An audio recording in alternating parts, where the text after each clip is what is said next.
Hello once again. We are live from the Paris Motor Show here at the Mercedes-Benz stand. Thank you very much for joining us. If you're online, you'll see we've got plenty of people here at the show as well.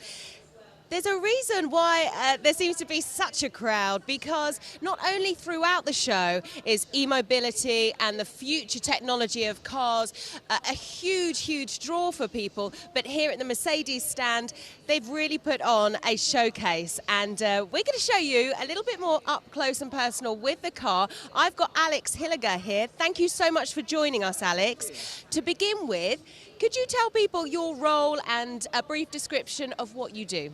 Hi, so I'm a senior manager with Mercedes-Benz Research and Development in North America, Sunnyvale in the Silicon Valley, actually. Nice. It's all right for some, isn't it? And we can't go any further without mentioning the beast behind us. It's a beauty. No wonder it is drawing in crowds. Tell us a little bit about it. It's the Generation EQ. It is basically a show car, but it gives a glimpse to an entire new ecosystem for e-mobility that we want to launch. Fantastic. Shall we get in? I can't wait. Let's go.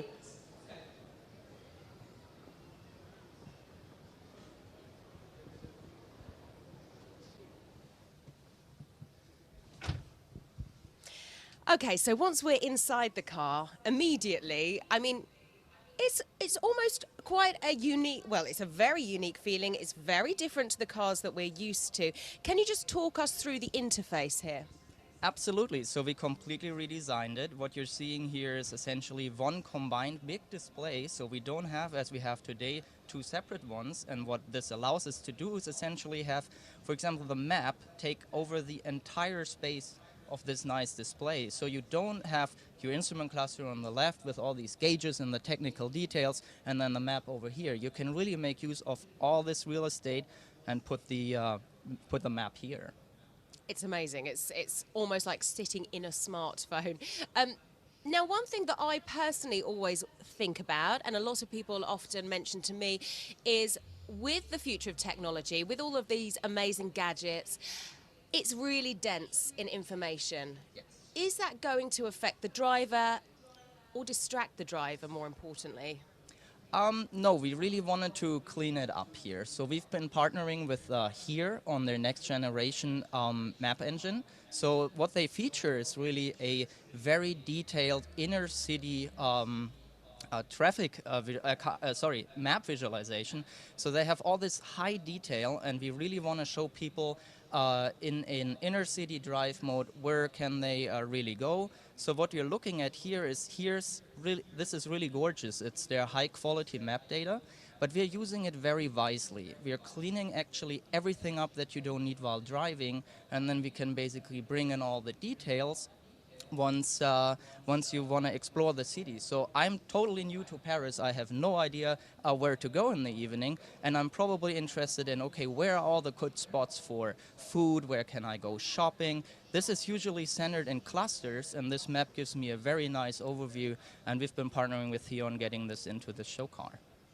You can give me some tips later on where to go for good food in Paris. Oh, yes. Now, something else that I've heard people talking about is the individualization of the interface. Talk me through that, what it actually means. That's a very good point, because if you look at maps today, for example, and user interfaces, they tend to be very cluttered and full of information. Many people don't need that, especially if you're driving, you want to focus on the road. And what we enable you here to do is really gradually set your how much detail do you want to have, right? So we can have a very reduced, a very silent mode where nothing is really displayed other than what's really essential, like speed, for example. Or you really have all the details displayed, all the little details where you say, okay, I want to figure out what's next to this place, or where should I go for tonight. All of this you can basically, with a simple swipe gesture, enable or disable. Now, it's obvious that technology is constantly changing, constantly developing and updating. How do you go about that, sort of almost predicting the future and knowing where to go with this technology? We have actually some really cool people thinking about this all the time, and The fun thing about Silicon Valley is that we partner with our Sindelfing and Sunnyvale design departments and engineering departments on basically coming up with these ideas and bringing them into our vehicles. And we usually introduce some of these ideas with show cars as today, but then we are working very hard to bring it into production as well. It's a very cool job. I'm a little bit jealous, a little bit. Stop by. Okay, let's round things up. I think having an expert in the car, it's always nice to know what the expert's personal highlights are. So Alex, what would you say are your personal highlights within this car? So the combination of the HERE map together with our really nice ambient light that we have here span actually all around us, I think really turned out beautifully. It's got a lovely ambiance in here, and that's obviously what you were going for. And very, very quickly, just before we finish, I'm obsessed with these here. Can you talk us through the images? You can't see it here. You might be able to pick up the image there. Can you just talk us through what those images are? So we actually have in this vehicle 3 nice displays. They're mirror cams, so in the future you will see from the outside that we don't have rear view mirrors anymore. We've replaced these with cameras. We've done this for a couple of show cars already. It's really an interesting idea because it helps you with parking scenarios, really focus on the things that are important. And it actually helps on the exterior as well, basically cleaning this up. The entire exterior, interior, as you see, is very clean. Many of the elements that you see today on cars are somewhat gone or turned digitally, and this is what we're showing here. And I could talk to you all day, Alex. One last question, I promise, and then I'll let you get on.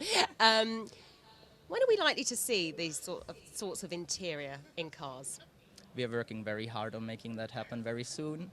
It's exciting, isn't it? It's exciting stuff. Alex, thank you so much for giving me your time and giving us an exclusive preview inside this amazing show car that is drawing so much attention here in Paris. You can see the crowds. I'm not surprised. We're going to be back live on Facebook a little bit later today. Make sure you don't miss it. We'll see you then.